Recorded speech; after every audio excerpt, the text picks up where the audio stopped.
Kahit yung mga gantong klase ng balls, meron na nga rin tayo dyan sa yellow basket. Ayan, makikita nyo yan. Attractive din naman. Maganda na rin yung kanyang packaging. So, every year, kapag matatapos tayo sa pagda-decorate natin, may mga ganyang acrylic box or yung transparent box na pwede nating lagyan ulit ng mga ganyang klase ng balls. Pag nag-checkout ka dyan, meron nga siyang 2, 4, 6, 8, 10, 12.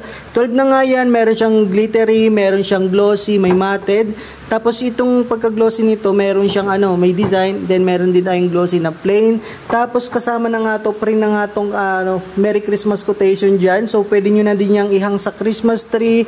Ayan, 12 pieces na nga yan. Tapos mapapansin nyo, meron na nga din siyang tali nakasama. Hindi nyo na kailangang magkabit pa ng tali kasi ready na yan. Ikakabit nyo na lang, isasabit nyo na lang yan sa Christmas tree. Kita nyo naman, ang ganda nga ng kanyang packaging. Nag-order na nga din ng marami para lalagay natin sa Christmas tree. Ayan, bukod nga dito sa silver, available yan sa gold, red. Iba't ibang kulay dyan. Pili ka na lang dyan na perfect dyan sa iyong paglalagyan. Check out na habang mura pa.